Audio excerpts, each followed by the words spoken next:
సర్వోన్నతుడా నీవే నాకు ఆశ్రయ దుర్గము. ఎవరు లేరు నాకు ఇలలో, ఎవరు లేరు నాకు ఇలలో, ఆదరణ నీవేగా,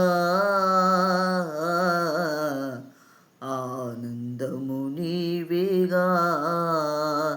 సర్వోన్నతుడా నీవే నాకు ఆశ్రయ దుర్గము. ఎవరు లేరు నాకు ఇలలో, ఎవరు లేరు నాకు ఇలలో, ఆదరణ నీవేగా, ఆనందము నీవేగా. నీ దినములన్నిట ఎవరు నీ ఎదుట నిలువలేరని యెహోషువ